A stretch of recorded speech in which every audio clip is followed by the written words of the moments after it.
The Rookie Season 7, Episode 14 aired on Tuesday, April 15 on ABC, and it rehashed several topics. Celina discovers that a popular true crime podcast is covering her sister's death and confronts the host.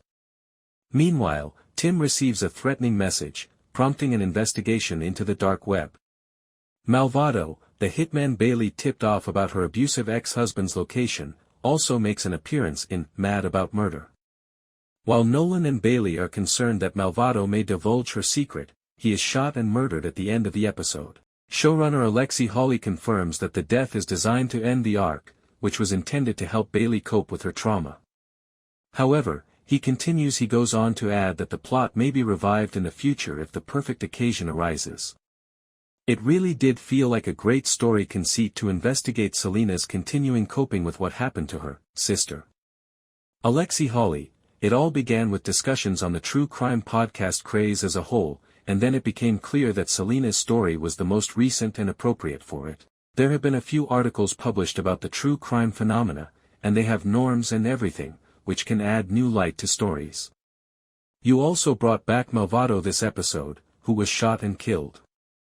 Does this mean that Bailey's secret is safe and that storyline is capped off, or is that something that might still come back later?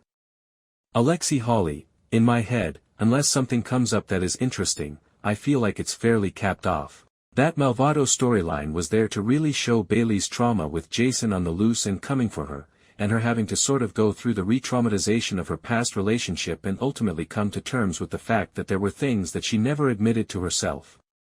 Even back then, it felt like a device more than something that needed to play in terms of long-term stakes. I believe it has generally served its function, but there may be a time in the writer's room next season when we say, oh, well, we could go here with it. But, for the time being, the most intriguing aspect of it for me was what it did to her and her relationship with Nolan. What was really important to us as we launched the season was not to cheap out on the fallout from the breakup. Lucy is taking the sergeant's exam in hopes that she and Tim will be able to reconcile. After everything that has occurred, are their careers keeping them apart?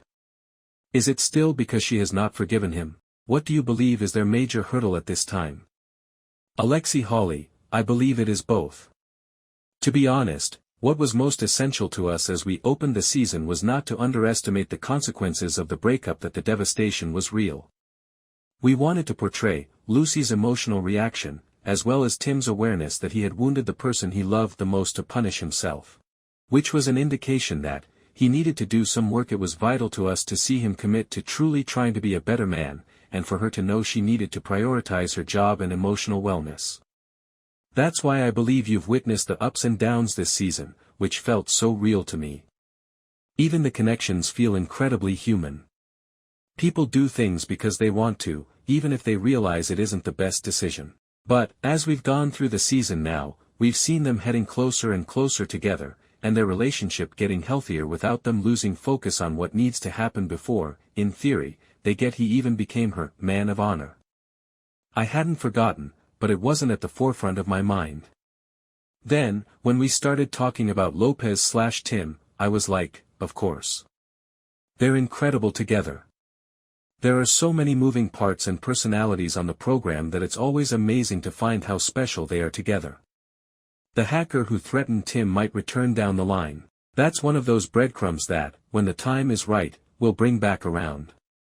They have not identified the hacker who contacted Tim. I can't help but think that's deliberate. Hawley, yes.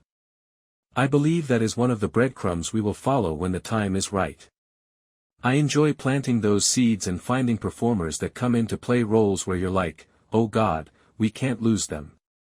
Many of our finest characters over the years were discovered that way. Oscar was just supposed to be a man during a prison bus breakout, but the moment Matthew appears on screen, you're like, how do we bring Oscar back?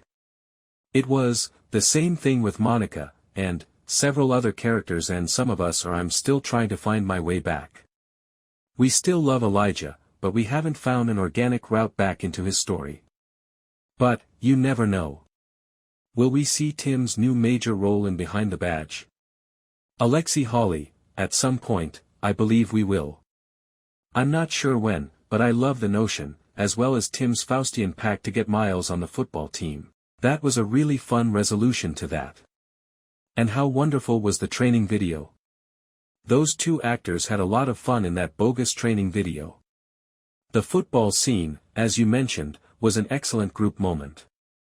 Was it a creative decision not to have Lucy present given what transpired in the episode? Alexi Hawley, yes. At the end of the day, it felt like, with what she had gone through, having shot this woman in a horrendous circumstance where she was ready to murder a newborn, it was necessary that she be given space rather than just partying with the others. Whereas Celina, as emotional as seeing the sisters reunited was, I believe she needed the relief in a different way from that scenario.